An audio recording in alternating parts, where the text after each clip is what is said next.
My name is Sarah, and I've always believed that family is the most precious thing in life. I'm married to my loving husband, Jack, and we have two wonderful adult children, our son, Michael, and our daughter, Emily.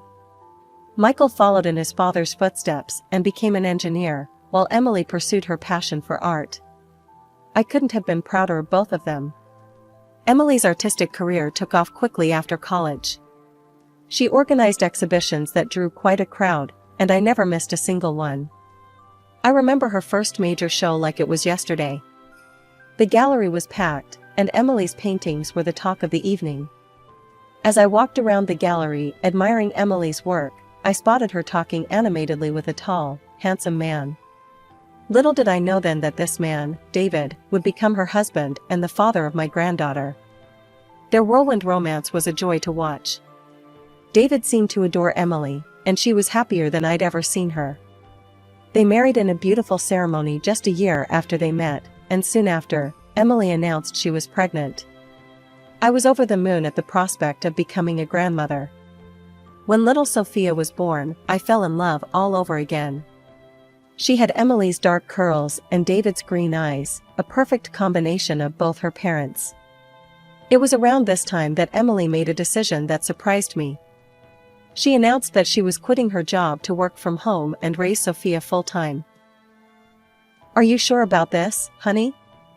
I asked her one afternoon as we sat in her living room, watching Sophia play with her blocks. "Your career was just taking off. I'd be more than happy to help with Sophia if you want to keep working." Emily shook her head, a determined look in her eyes. "I appreciate the offer, Mom, but I want to do this myself. I'm ready to sacrifice my career for Sophia. She needs me right now." I couldn't quite shake the feeling that something was off about this decision, but I respected Emily's choice. After all, she was a grown woman capable of making her own decisions. As the months passed, I noticed that Emily became more distant. Our regular coffee dates became less frequent, and when I called, she always seemed to be busy. As Emily drifted away, I found myself spending more time with Michael and his wife, Lisa. When they had their son, Tommy, Lisa asked if I could help out as a nanny. Of course, I jumped at the chance. And so, I threw myself into my role as Tommy's nanny. It was exhausting but rewarding work, and it helped fill the void left by Emily's absence. Still, I couldn't help but wonder if Emily was upset about the time I was spending with Tommy. I wanted to talk to her about it, but she kept avoiding my calls and canceling our plans. As Christmas approached, I held on to hope that Emily would reach out.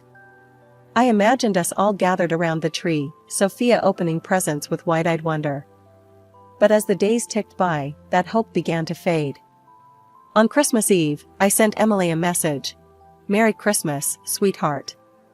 We miss you and would love to see you tomorrow. Love, Mom." Hours passed, with no response. I tried to focus on the joy of having Michael, Lisa, and Tommy over, but Emily's absence cast a shadow over the festivities. Christmas morning came and still no word from Emily.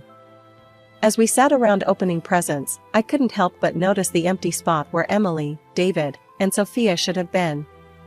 "Mom, are you okay?" Michael asked, noticing my distraction. I forced a smile. "Of course, dear. Just thinking about how fast you've all grown up." But inside, I was seething.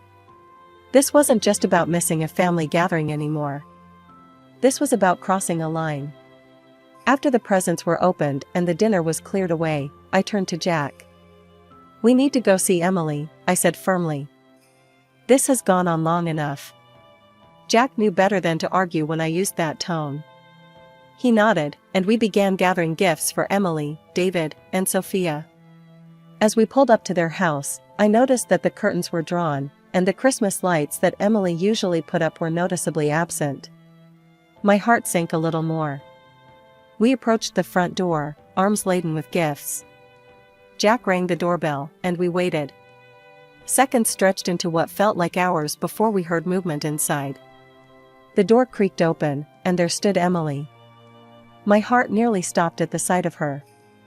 She looked different. Tired, yes, but there was something more. Her eyes, usually bright and full of life, seemed dull and weary. She was wearing long sleeves, despite the warmth of the house, and she held herself as if she was in pain. "Mom? Dad? What are you doing here?" Her voice was barely above a whisper. "Merry Christmas, sweetheart," I said, trying to keep my voice steady. "We missed you at the family gathering, so we thought we'd bring Christmas to you." Emily's eyes darted nervously behind her before she stepped onto the porch, partially closing the door behind her. That's really nice of you, but you shouldn't have come. I'm not feeling well, and I didn't want to get anyone sick." It was then that I noticed the bruise on her arm, partially hidden by her sleeve. My motherly instincts went into overdrive. "Emily, what happened to your arm?" I asked, reaching out to her. She flinched away from my touch, pulling her sleeve down. "Oh, it's nothing. I had a little accident the other day. Slipped in the bathroom. Clumsy me." I exchanged a glance with Jack. We both knew she was lying. "Where's Sophia?" Jack asked, trying to peek inside the house. "We brought her some presents." Emily's face softened at the mention of her daughter. "She's napping right now. But I'm sure she'd love to see you. Maybe she could come visit you tomorrow?" I nodded eagerly, grasping at this olive branch. "Of course. We'd love to have her over." We chatted for a few more minutes, the conversation stilted and uncomfortable. Emily kept glancing back at the house, as if afraid someone would overhear. As we were about to leave, I couldn't help but pull Emily into a hug. She stiffened at first, but then melted into my embrace. For a moment, I felt like I was holding my little girl again. The next day, I woke up early, my mind still reeling from our visit to Emily's house. I busied myself in the kitchen, preparing Sophia's favorite foods and setting up some art supplies. Around noon, the doorbell rang. I rushed to answer it, finding Emily standing there with Sophia. My heart ached at the sight of my daughter, her eyes darting nervously as if expecting trouble.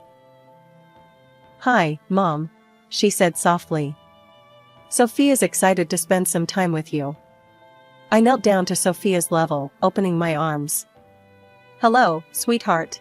Grandma's so happy to see you." Sophia hesitated for a moment before running into my embrace. I held her tightly, breathing in her sweet, familiar scent.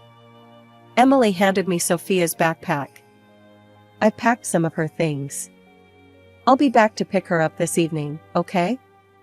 I turned my attention to my granddaughter, determined to make the most of our time together. "Come on, sweetie.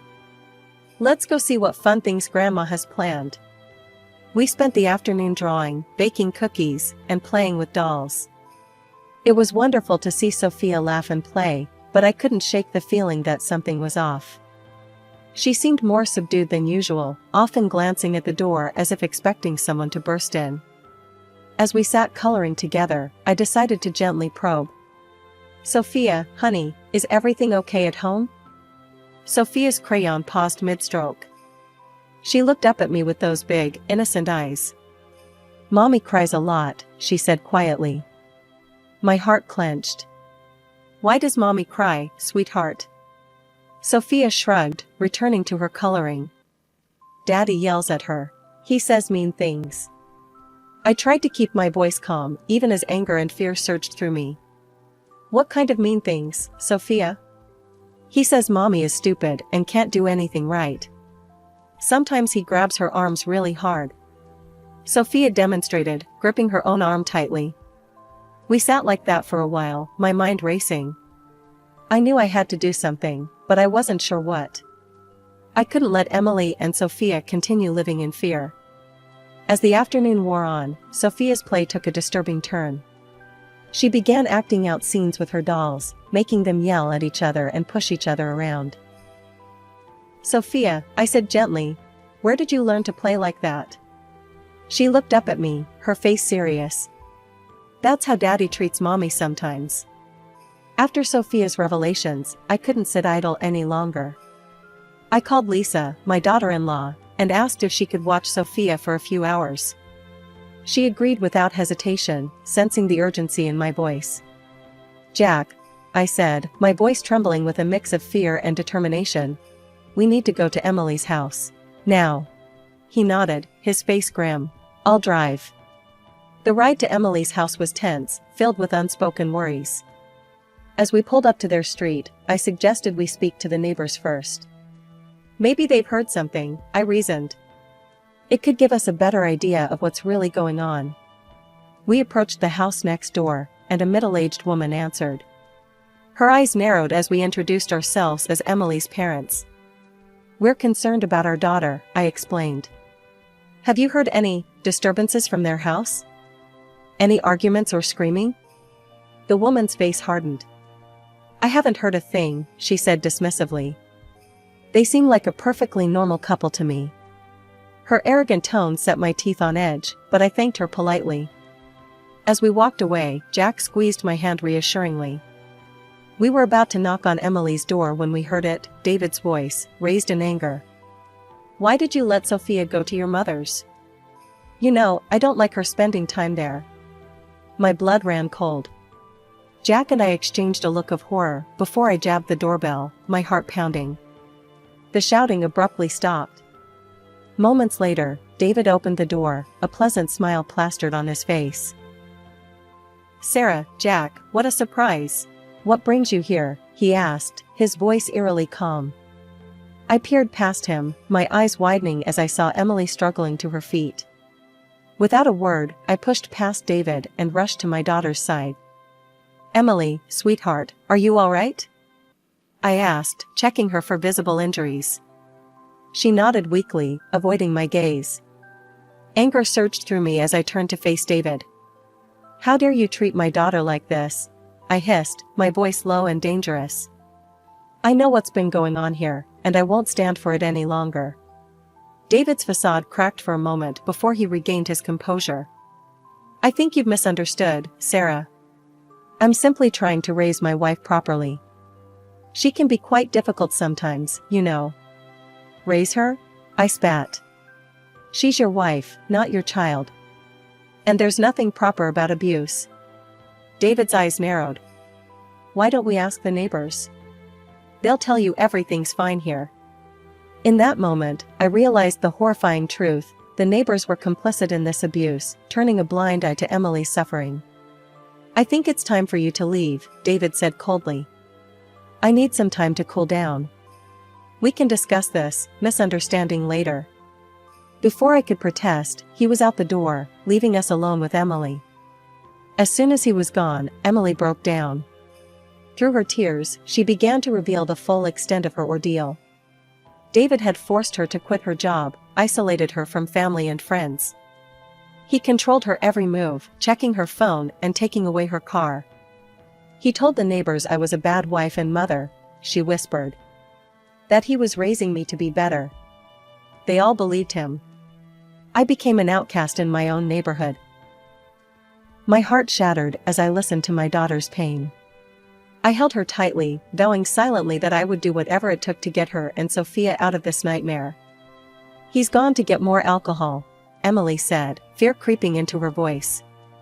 He'll be back soon. As we began to plan our next move, I knew we were in for a fight. But looking at my daughter's bruised but hopeful face, I knew it was a fight worth having.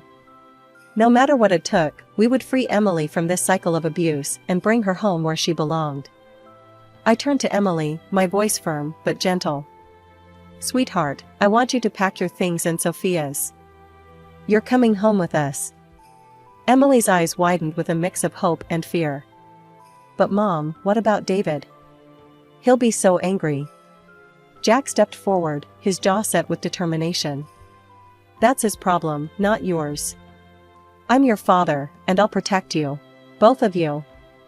With trembling hands, Emily began to gather their belongings. I helped her, moving quickly and efficiently, knowing time was of the essence. Within minutes, we had packed the essentials into 2 suitcases. As we left the house, I could hear murmuring voices.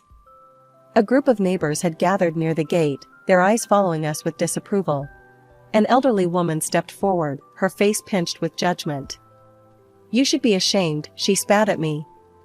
You've raised your daughter poorly.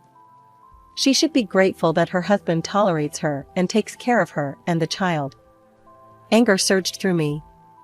Without a word, I gently took Emily's arm and pushed up her sleeve, revealing the dark bruises that mottled her skin. "Is this what you call taking care?" I asked, my voice ringing out in the sudden silence. "Would any of you like to be raised like this?" The neighbors' faces flushed with embarrassment, and they quickly dispersed, avoiding eye contact. We hurried to the car, Jack helping Emily with the suitcases, while I kept watch. Just as we were about to leave, I spotted a familiar figure running towards us. "David," I gasped. He was red-faced with rage as he reached the car, immediately grabbing for Emily. "What do you think you're doing?" he snarled. Before I could react, Jack was there, pushing David away from the car door. "Don't you dare touch her," he growled. "Stay away from my daughter."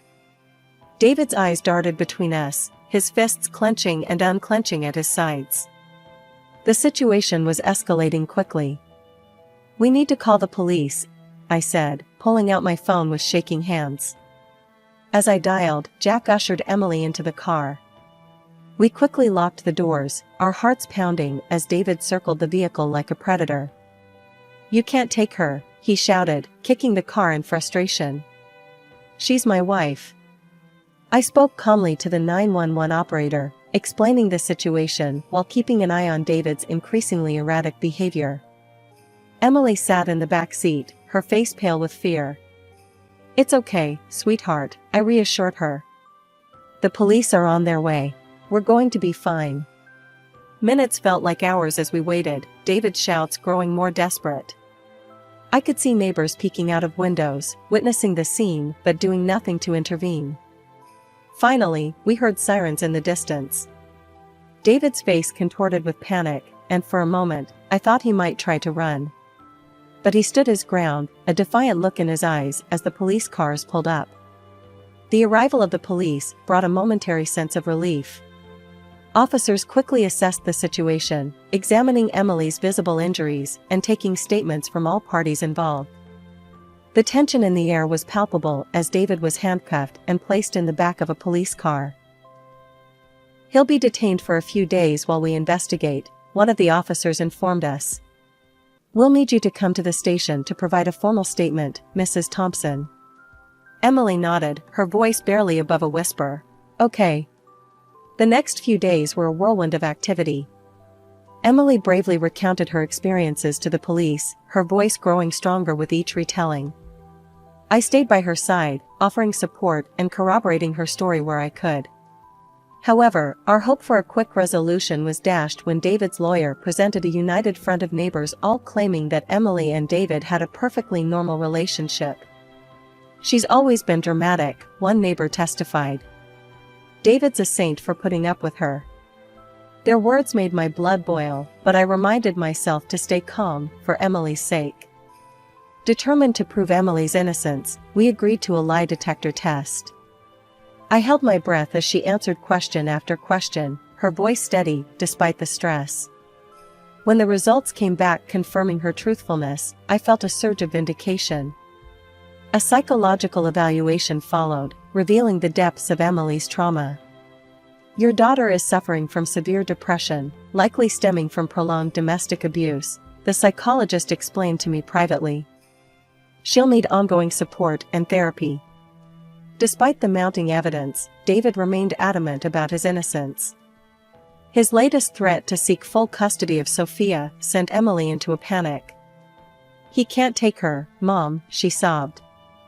"I can't lose my baby." That's when I knew we needed to dig deeper. I hired a private detective, hoping to uncover something in David's past that would expose his true nature. Weeks passed as the detective worked tirelessly. Emily and Sophia stayed with us, slowly beginning to heal in a safe environment. Watching my daughter rediscover her smile was both heartwarming and heartbreaking. Finally, the detective called with news. "Mrs. Thompson, I found something you need to see." The information he presented was shocking. David had a history of domestic violence in another city. He'd been ordered to undergo therapy but had fled the state before completing the program. "There's more," the detective said grimly. "I've collected testimonies from other victims. The pattern is always the same: charm, control, then violence." As I leafed through the files, a mix of emotions washed over me. Anger at David for causing so much pain, relief that we finally had concrete evidence, and sadness for all the women who had suffered before Emily. "Thank you," I said to the detective, my voice thick with emotion. This changes everything." The day of the court hearing arrived, and the tension in the air was palpable. I sat beside Emily, squeezing her hand reassuringly as we waited for the proceedings to begin. Our lawyer, a stern-faced woman named Ms. Henderson, arranged the stack of evidence before her. As the judge called the court to order, I could see David across the room, looking smug and confident. That confidence, however, began to waver as Ms. Henderson presented our case. "Your Honor," she began, "I'd like to present evidence of Mr. David Thompson's history of domestic abuse." One by one, she laid out the detective's findings, police reports from David's previous city, incomplete therapy records, and testimonies from past victims.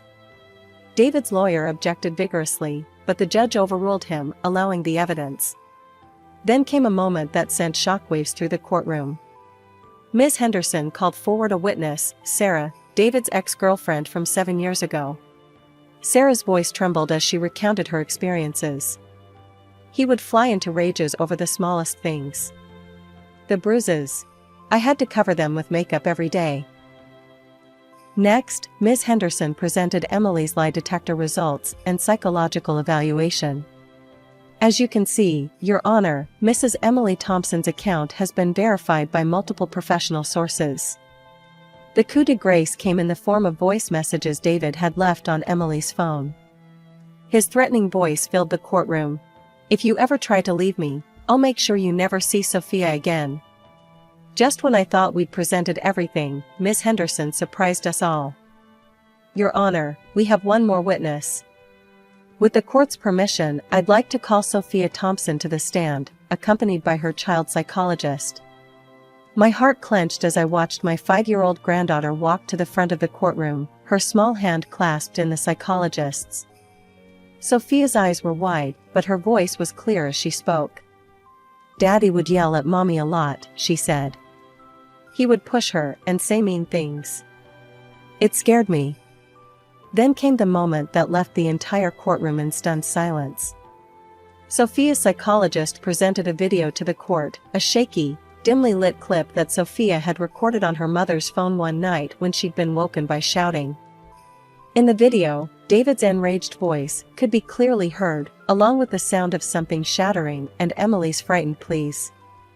As the video ended, I could see tears in the judge's eyes. David sat slumped in his chair, all pretense of innocence gone. The judge's verdict came swiftly and decisively. David was sentenced to prison for domestic abuse, with mandatory counseling. Emily was granted a divorce, awarded 50% of their shared property, substantial financial compensation, and full custody of Sophia. David was barred from any contact with Sophia until she turned 18, and even then, only if she chose to see him. As the gavel fell, I felt a wave of relief wash over me. Emily collapsed into my arms, sobbing, not from fear this time, but from sheer relief. "It's over, Mom," she whispered. "It's finally over." As we left the courtroom, I saw David being led away in handcuffs. Our eyes met for a brief moment, and I saw something I never expected: regret. But it was too little, too late. As I stood in my kitchen, preparing a feast for our weekly family dinner, I couldn't help but smile. The house was filled with the cheerful noise of my grandchildren playing, the aroma of roasting chicken, and the gentle hum of conversation from the living room where Emily and Michael were catching up. It had been 6 months since the court hearing, and the change in our family was palpable. The dark cloud that had hung over us for so long had finally lifted, replaced by a warmth and joy that I had feared we might never experience again. Emily and Sophia had moved in with Jack and me after the trial. At first, I worried it might be challenging for all of us to adjust, but those fears quickly dissipated. Having them close allowed us to provide the support and love they needed to heal. Sophia, my brave little granddaughter, was making remarkable progress. The nightmares that had plagued her in the early days after leaving David had become less frequent. Now, more often than not, I would hear her giggling with her cousin Tommy as they played elaborate make-believe games. "Grandma, look!" Sophia called out, running into the kitchen with a drawing in her hand. "I made this for you." I wiped my hands on my apron and knelt down to examine her artwork. The page was filled with bright colors, a stark contrast to the dark, scribbled drawings she had produced in the months following the trial. This picture showed our family, stick figures with big smiles, standing in front of a yellow house with a rainbow arching overhead. "It's beautiful, sweetheart," I said, pulling her into a hug. "Why don't we hang it on the fridge?" As I stood up, I caught sight of Emily watching us from the doorway, a soft smile on her face. The change in her was just as remarkable as Sophia's. The haunted look in her eyes had faded, replaced by a spark of life that grew brighter each day. "Need any help, Mom?" she asked, stepping into the kitchen. "You can set the table if you'd like," I replied, gesturing to the stack of plates on the counter. As we worked side by side, I marveled at how natural it felt. These simple moments of domesticity, once taken for granted, now felt like precious gifts. Emily had started drawing again, something she hadn't done since the early days of her marriage to David. Her studio, once Jack's old office, was filled with canvases. I had watched her art evolve over the past months, mirroring her healing journey. The first pieces had been dark and chaotic, all harsh lines and somber colors.